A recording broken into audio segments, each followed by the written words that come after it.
believers, unaffiliated believers, sort of believers, and even you think I'm a believers, welcome.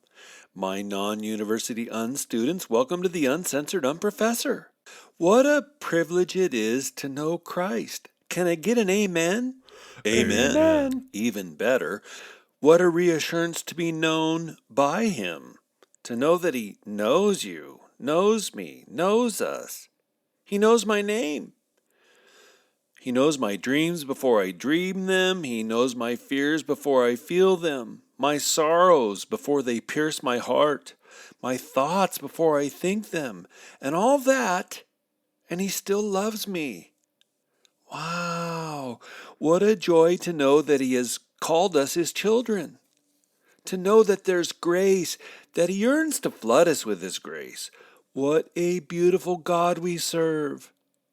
I love you, Lord. Hope. On the liturgical calendar, we just went through Passion Week and Easter. Christ is risen. He is risen indeed. On Palm Sunday, my pastor, taking us through Jesus' Jerusalem Pontius Pilate sham trial, my pastor Jeff said something that leaped out at me. He said, "It was the shift in popular sentiment that led to the death of Jesus. It wasn't immediately what Caiaphas and the Pharisees had tried. They failed to snare Jesus. It wasn't what the rulers even finally wanted in Rome. Pilate wanted to free Jesus. No, what ultimately brought about Jesus' execution was the fickle will of the people." Wow. When Pilate asked them, the crowd repeatedly cried, "Crucify him!" The crowd was finally responsible for Jesus' death. Peter clarifies that for us in Acts 2:22 when he says to the Jerusalem crowd post-resurrection, "You Israelites, this man you crucified and killed through those outside the law." It was the crowd, fickle crowd, one day crying Hosanna, another day crying, "Crucify him." They are the ones who murdered Jesus. Now, on the theological front, that crowd dynamic means all of us are guilty of Jesus' death. The scriptures say that there's not one who's not guilty, or all have sinned and fallen short of the glory of God. And praise God, while we're all guilty of sin, Jesus' death nevertheless accomplishes salvation for everyone. Well, for everyone who will. He is risen indeed. He is risen indeed. Jumping from that biblical vignette into today, life is, culture shifts are, fascinating. And rarely are events shaped by massive majorities. It's rarely because 70% of a group or even 51% of a group decided they want something that massive shifts occur. No, it's the fickle middle. Malcolm Gladwell, in his insightful book Tipping Point, How Little Things Can Make a Big Difference, he shows that small statistical counts can, in the right season, cause massive shifts. We don't need 40% to vote in favor of racist policies to bring about massive steps into racism 3.0. We only need 7 or 8%. And to my point, it's the fickle middle, the fickle 7 or 8%, the 7 or 8% who yesterday were chanting MLK, MLK, but today who are cheering white men bad, white men bad. It's that 7 or 8% who frequently determine the path of a very nation. Why?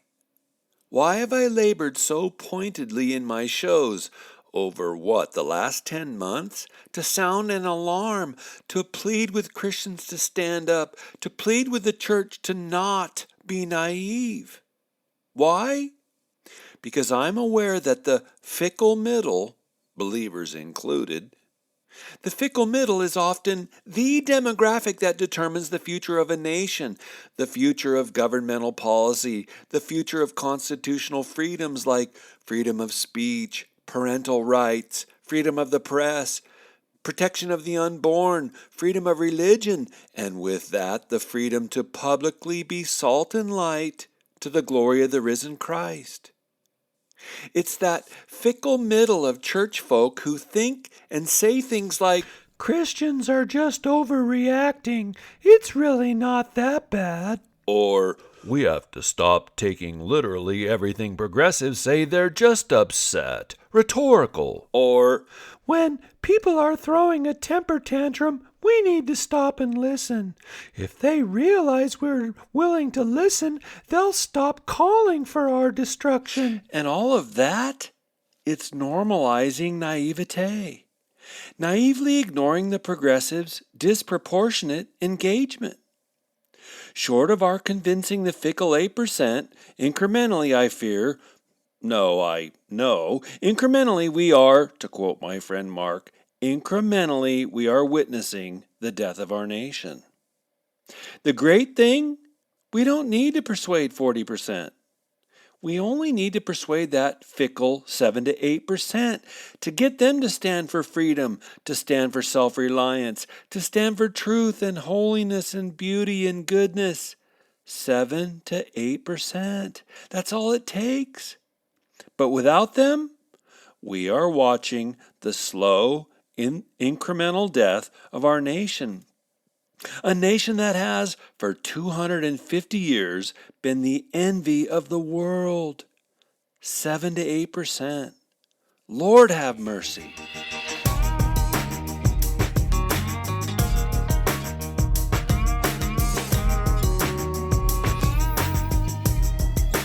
Now, I should have done this to start 2021, but what about the future? I thought it'd be intriguing to muse with you today about the future. Oh, and please, on each of my predictions, chime in or disagree with me at uncensoredunprofessor@gmail. I'll report out later on each of these, and I'll be happy to name those who predicted more accurately than your belovedly bald UU host. So, anyway, here we go. Number 1, Joe Biden. Fiddle-dee-dee. Did you see the, air quotes, unscripted White House news conference he held recently, his first one, where, and it was clear, he was taking pre-digested, pre-approved questions from the docile news folk? Seriously? Not one probing question? I mean, we've been slurping COVID news nonstop for 14 months, but they don't ask him a single question about COVID? The recent $1.9 trillion COVID bailout bill was passed ostensibly so that children could go back to school, but not a single reporter asked him a question about why the teachers' unions, his major fiscal donors, why they're throttling school attendance. Wow.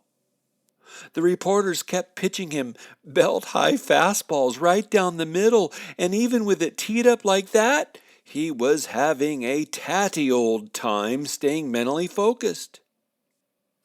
Sorry, but the man is 78 years old. Lord, today would you bless and strengthen and sharpen Joe Biden? Look, it's a played theme, I know that, but we are nearly watching a weekend at Bernie's. The behind-the-curtain lever pullers will prop up stiff old Joe as long as they can. He'll be the doddering and ironic front man for their agenda. But here's the deal. He's slipping mentally fast. My prediction for him, for the nation, he won't make it past 2 years. Sincerely, I hope I'm wrong. The last thing we want is for the enraged folks in line behind him to be running the federal government. But poor Joe, to say he's not sharp is the understatement of the year. And as this guy has the authority to open the nuclear suitcase, Cetas sagradas, holy mushrooms, he won't make it past 2 years into his term. They will 25th Amendment remove him from office. My prediction. Number 2 prediction. Price of gas. It's already gone up $1 in less than 100 days of the Biden administration. Samuel H., looks like you're the winner in the UU Facebook click contest. You predicted it most tightly, most closely, that dollar rise of gas. But I mean, gosh, this isn't rocket science. If you cut supply lines like Biden has, the price will rise. If you, like Joe Biden, make the country once again dependent upon foreign oil supplies, the prices will go up. So, I'm predicting the price of a gallon of gas will hit $5 by Labor Day. And I'm saying that for here in Spudland. What might that price hit in New York or California or Oregon? Yikers! $5 per gallon by Labor Day. Friends who've made recent social media shares of UU podcast URL feeds? Lauren R., Dr. G., Victor S., and Phoebe L. Spasiba. Thanks so much. I appreciate it. Prediction number 3. The Senate filibuster. Shnikes. How on the edge of your seat thrilling must it be right now to be Joe Manchin or Kyrsten Sinema? I'll bet they're being offered yachts, multiple mulligans in golf, big tech stock options, and even preferred parking down at the Old Elks Club, right? 2 moderate Dem senators, they're all that is standing in the way of the split Senate for ending the filibuster. What? What you say is the filibuster? The filibuster, per the Senate website, is an informal term for any attempt to block or delay Senate action on a bill. More plainly, the filibuster is a rule the Senate itself adopted way back in 1806 that requires 60 senators voting yes to pass any piece of legislation. The sound reasoning was that it forced compromise, protected the voice of the minority, and sought broad representation of the American people.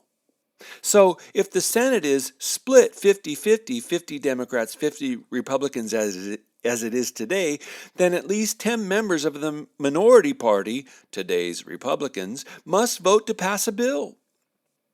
In 2020 alone, the Democrats used the filibuster 327 times. Sorry, I was out mowing the lawn. 27? How many times? No, 327 times to protect their minority position. But the Republicans are evil racists to use it this year. Oh, man. But if the Democrats can wrangle Joe Manchin and Kyrsten Sinema, that will give them 50 instead of 48. And Kamala Harris, as vice president, would make it then for 51, and then they'd have the votes to override the 200-year-old filibuster Senate rule.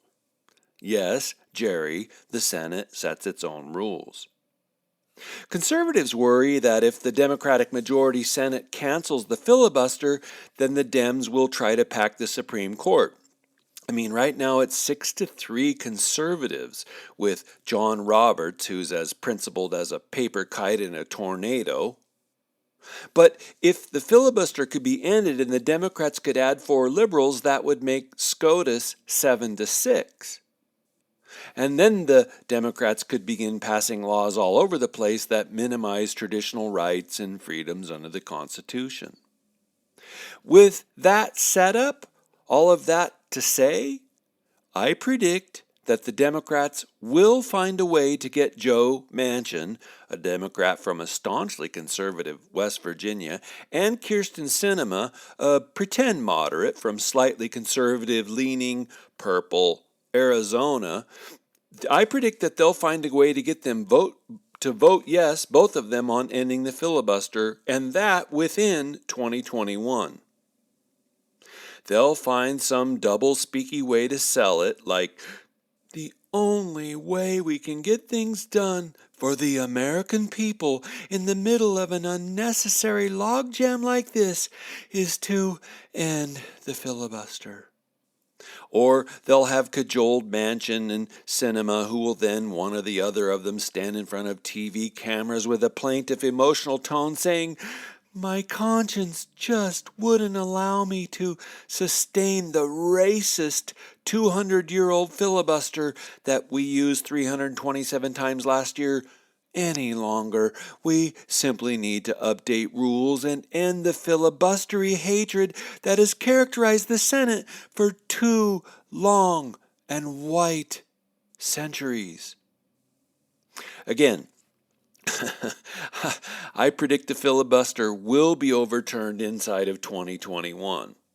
Now, of course, the irony is that Joe Biden himself, senator for 42 years, argued strenuously, repeatedly, across all those years. I mean, here's Joe in his own words, quote, "The framers created the Senate as a unique legislative body designed to protect against the excesses of any temporary majority. No one should ever contemplate the naked power grab that filibuster abolition would represent.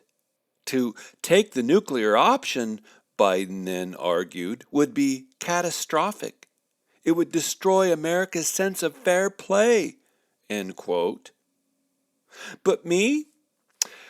I say Joe will denounce his Joe in the past racist self and light up the White House in pink when the filibuster is busted. Once again, I dearly hope I'm wrong on this prediction, but I just don't believe big tech or the progressives on college campuses are going to allow the Democrats to sit on their hands on this one. The filibuster will be overturned inside of 2021. What else? Number 4, UFOs. I see that in June a report will be released to the public on what our government knows about UFOs. My prediction? They will tell us that UFOs are unidentified flying objects that travel beyond any technology made by humankind. We might end up being told that there are UFOs, but we won't be told whether the government found any alien selfies inside of crashed and smashed flying saucers. Neither will they show us any physical evidence: outer space building materials, alien eyeballs, kryptonite-fueled carburetors, "I miss you from Mars" letters, or even alien driver licenses. Number 5. How about the Derek Chauvin case? Chauvin is the Minneapolis policeman who kneed George Floyd back on May 25, 2020. Yahoo News reports that Chauvin has been charged with second and third-degree murder and second-degree manslaughter. Minnesota is one of 3 states where multiple charges can be sought simultaneously. Now, Chauvin's trial is expected to last 2 to 4 weeks. Oh, and in Minnesota, third-degree murder is defined as death when someone perpetrates, quote, "an act eminently dangerous to others and evincing a depraved mind without regard for life and without the intent to kill." Now, I gotta confess, when I first saw the video, I was appalled.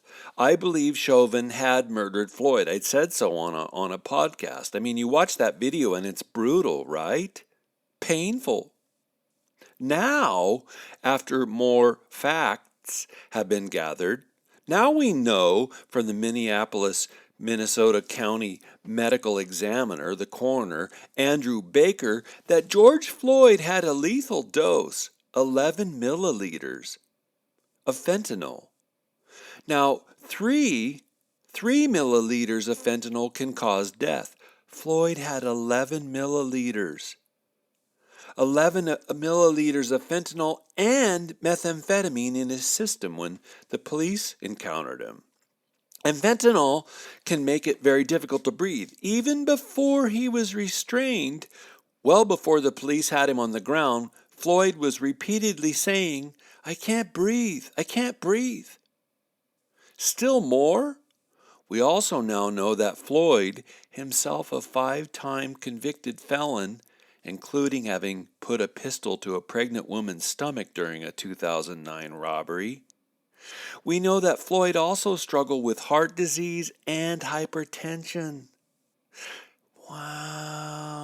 That means the details are far more complicated than was originally shown or reported.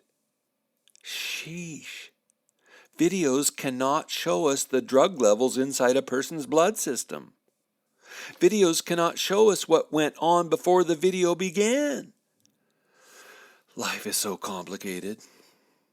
My prediction?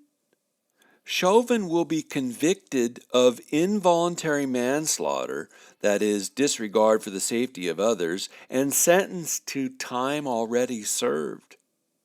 Because of George Floyd's own toxicology report, again, lethally high on fentanyl and methamphetamine, the jury won't be convinced that Chauvin alone killed George Floyd.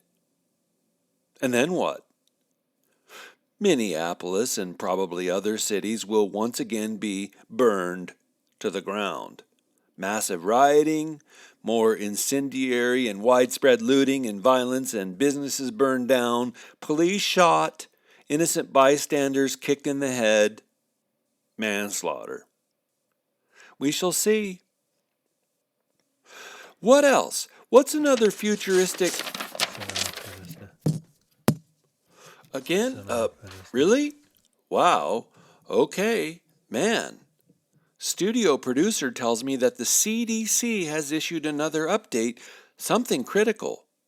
So that I don't get things wrong, let me just read the report straight through. Here you go.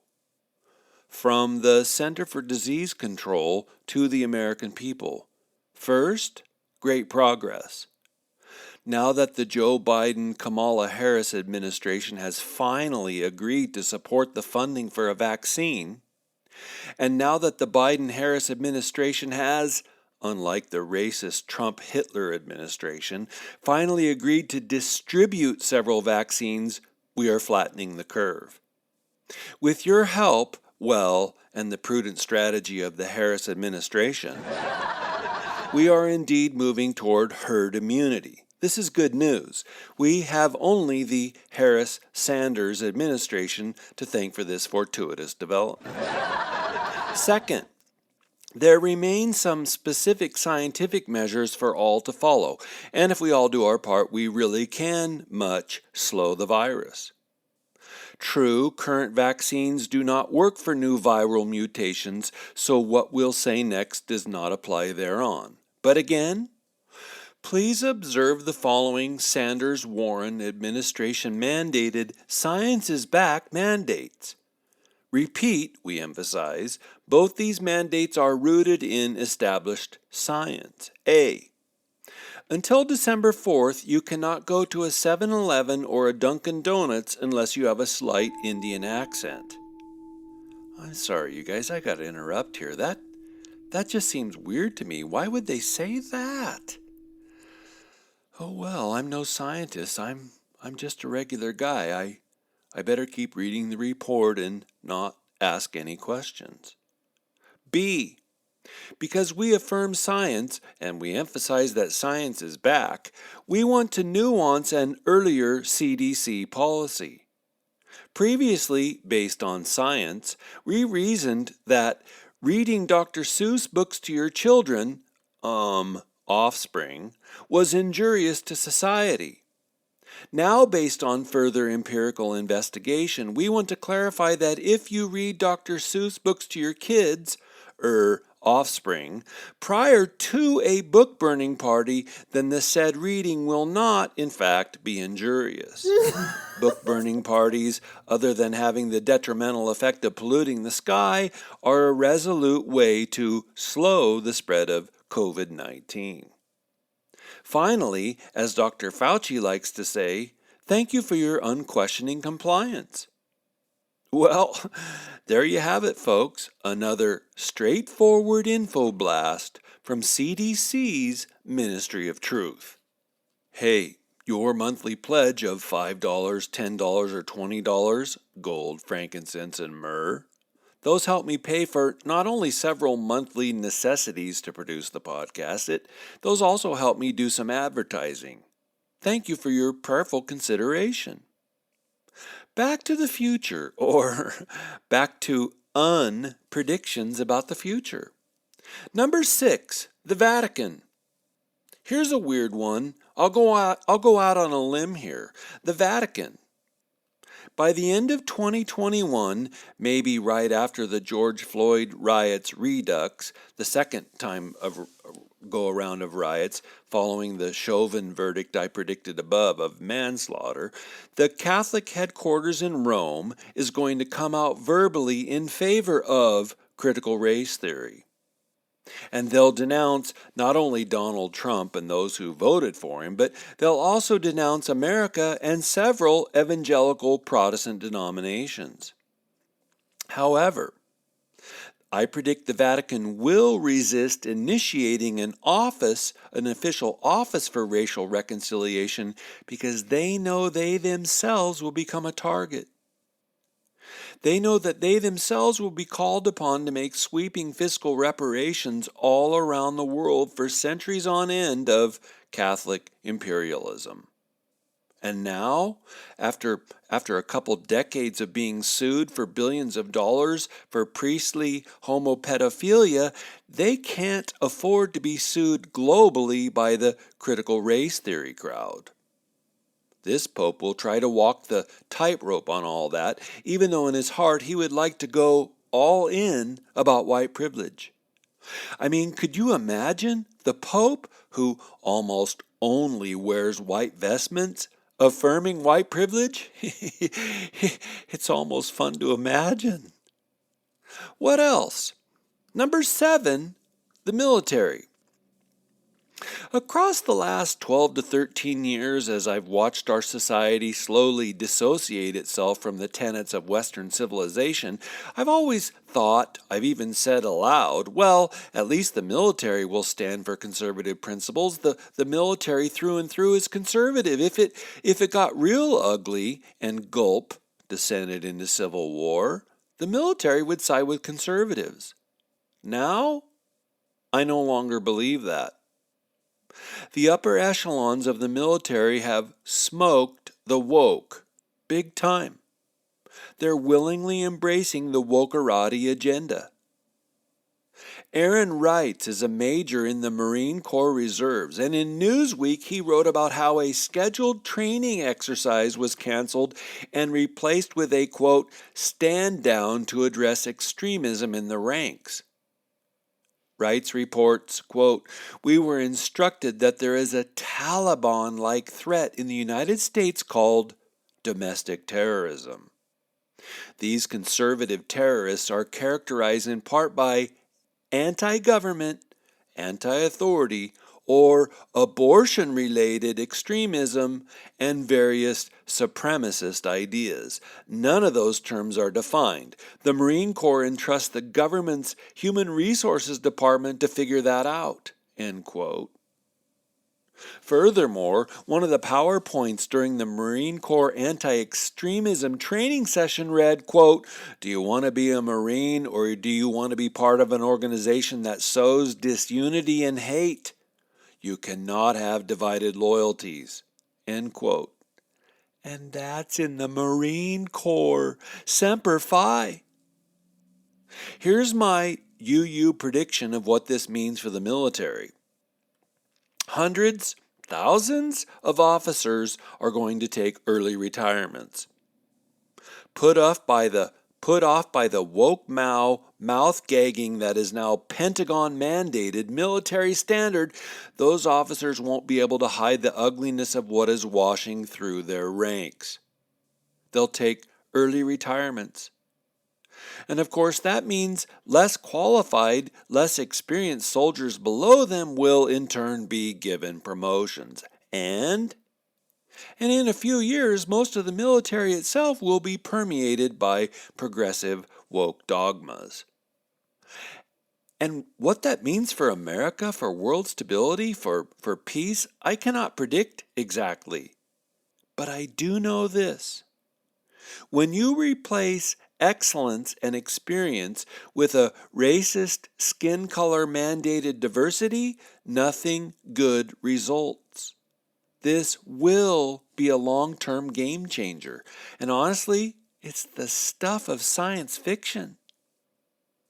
Number 8, And that frazzling factoid about the military takes me to my last prediction for today. Concerning the Second Amendment, the right to bear arms. America's founders, having themselves lived under tyrannical governments in Europe, America's founders established the Second Amendment so that citizens could protect themselves against the government. Samuel Adams wrote, "The Constitution shall never be construed to prevent the people of the United States who are peaceable citizens from keeping their own arms." Echoing Samuel, Thomas Jefferson quilled, "What country can preserve its liberties if their rulers are not warned from time to time that their people preserve the spirit of resistance? Let them take arms." Now, 250 years later, a now common argument I've encountered against the Second Amendment: the founders never envisioned the citizenry owning rapid-fire, multiple-bullet cartridges assault weapons. Me? I'm less convinced that they did not see that possibility. What I'm convinced they could not envision? The government possessing machine gun-mounted helicopters and gunboats and airplanes. In 2012, the movie Act of Valor was produced. It was based on a true story. It actually stars soldiers themselves. I mean, please, if you've never seen it, go to YouTube, type in Act of Valor boat scene. I gotta warn you, that clip is profoundly violent. Depicts real-life scenes. It's about 1 minute and 15 seconds long. But you need to see these military gunboats come up the river, turn on their warp-speed machine guns, and cut trucks and buildings in half. Or again at YouTube, find Top 10 Minigun and Gatling Shooting Scene compilation. It lasts 16 minutes. When you watch those, you'll have a real sense of the military-grade weaponry. Those video clips depict a tiny slice of the power the military, the government, could command against portions of the American population. So that citizens can own ARs and AKs as a little dribble pea squirt of resistance to what the military could rain down on its own people. My unprediction? If and when the Second Amendment is finally taken down, the USA will descend into civil war. Again, I pray I'm totally off target with this prediction. Lord have mercy, Christ have mercy. Well, there you have it. 8 predictions about the future. I pray I'm wrong about all 8 of them. There are times when it's sweet to be wrong. My good listeners, continue to stand for the holy, the true, the good and beautiful. There are things worth standing for. We can influence and bless the fickle 7%. God bless them, and God bless you. Thanks for listening. Please go now, everyone, and turn your beautiful God-given brains on.